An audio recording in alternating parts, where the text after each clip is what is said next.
Srikakulam diarrhoea ప్రభావిత ప్రాంతాల్లో కేంద్ర మంత్రి రామ్మోహన్ నాయుడు పర్యటించారు. అనంతరం ఆయన మీడియాతో మాట్లాడుతూ ప్రస్తుతం శ్రీకాకుళం కార్పొరేషన్లో డయేరియా అదుపులోకి వచ్చిందన్నారు. ప్రభుత్వం డయేరియా వ్యాప్తి జరుగుతుందని తెలిసిన వెంటనే అన్ని రకాల చర్యలు చేపట్టిందన్నారు. ప్రస్తుతానికి 102 మంది మాత్రమే చికిత్స పొందుతున్నారని, మొత్తం 120 కేసులు రిపోర్ట్ అయ్యాయని వెల్లడించారు. ప్రజలను ఆదిలోనే అప్రమత్తం చేయడంతో ప్రాణ నష్టం నివారించగలమని చెప్పుకొచ్చారు. శ్రీకాకుళం కార్పొరేషన్లో కూటమి ప్రభుత్వం వచ్చిన తర్వాత జరిగిన అభివృద్ధిపై చర్చకు రాగలరా అంటూ వైసీపీకి సవాల్ విసిరారు. కేంద్ర మంత్రి గత ప్రభుత్వంలో పనులన్నీ అయిన వారికి కేటాయించి డబ్బులు తినేశారని ఆరోపించారు. 100 కోట్లు పైగా గ్రాంట్స్ మంజూరుకు రాష్ట్ర ప్రభుత్వం గ్రీన్ సిగ్నల్ ఇచ్చిందన్నారు. డయేరియా విషయంలోనూ వైసీపీ శవరాజకీయం చేస్తోందని మండిపడ్డారు.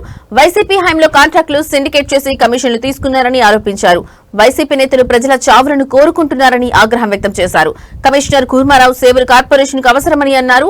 హీట్ ఆఫ్ మూమెంట్ లో ఆయన్ను సస్పెండ్ చేశారని, దీనిపై ప్రభుత్వంతో మాట్లాడతారని చెప్పారు. కమిషనర్ కూర్మారావు విధుల్లో చేరిన 20 రోజుల్లో మంచి పనులు చేపట్టారని పేర్కొన్నారు.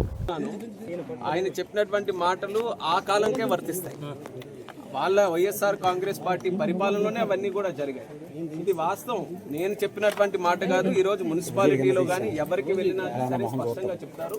ఆ రోజుల్లో కాంట్రాక్ట్లన్నీ కూడా ఒక సిండికేట్ గా ఒక వ్యక్తి 4 వ్యక్తులు చుట్టూ పెట్టుకొని వాళ్ళకి ఎవరికి ఎంత కమిషన్లు వస్తే దాని ప్రకారం వర్కులు కూడా చేశారు.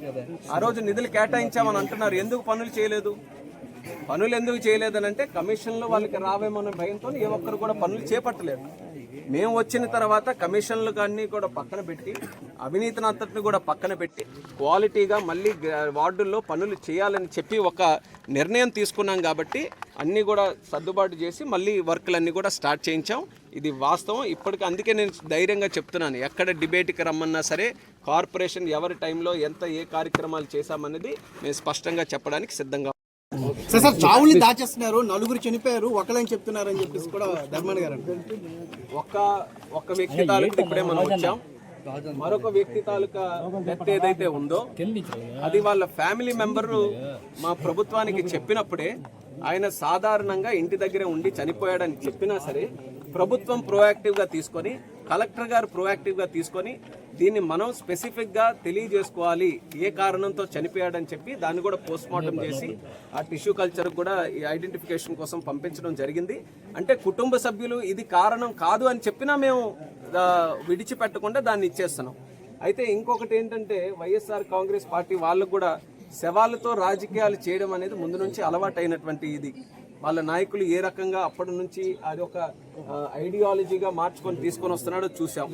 ఇందులో కూడా అదే రకం మేము చెప్పాం. ఒక కుటుంబం ఇదయింది, వాళ్ళకి ఆర్థిక సహాయం కూడా ప్రభుత్వం తరఫున ముఖ్యమంత్రి గారు స్వయంగా చేయమంటే అది కూడా చేశాం. అయితే ఇందులో ఇంకా ఎక్కువ శవాలు ఉంటే బాగుంది అన్నట్టుగా వాళ్ళు బిహేవ్ చేస్తున్నారు. అంటే లేని కౌంటును వాళ్ళే రాయించుకొని ఇన్ని జరిగాయి అన్నట్టుగా చెప్తున్నారు.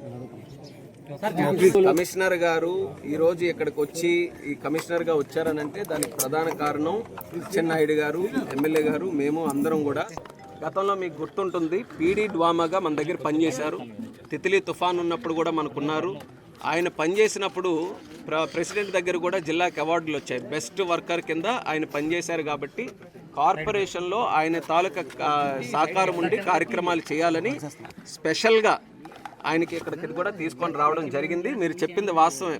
20 రోజులు అయింది ఆయన జాయిన్ అయ్యి. 20 రోజుల్లో కూడా చాలా చక్కగా పనిచేసి శానిటేషన్ మీద అంతమంది దృష్టి పెట్టారు. ఇష్యూ ఒక్కసారిగా రావడం, హీట్ ఆఫ్ ద మూమెంట్లో ప్రభుత్వం ఒక నిర్ణయం తీసుకుంది. పైనుంచి ఆర్డర్స్ వచ్చిన విధంగా ప్రభుత్వం నిర్ణయం తీసుకుంది. కానీ నేను కూడా దీని మీద ప్రత్యేకంగా నిన్న మంత్రి గారు వస్తే మంత్రి గారితో నేను ఫోన్లో మాట్లాడి ఇక్కడ విషయాన్ని అంతటిని కూడా ఎక్స్ప్లెయిన్ చేశాను. ఆయన కార్పొరేషన్కి అవసరం, ఆయన తాలూకా సేవల కార్పొరేషన్కి అవసరం అని కూడా చెప్పడం జరిగింది. నేను భవిష్యత్తులో ఇంక అవసరమైతే మిగిలిన వాళ్ళతో కూడా మాట్లాడి అది ఖచ్చితంగా అది సెటిల్ చేయడానికి నా వంతుగా ప్రయత్నం నేను ముందుకు కొనసాగిస్తాను.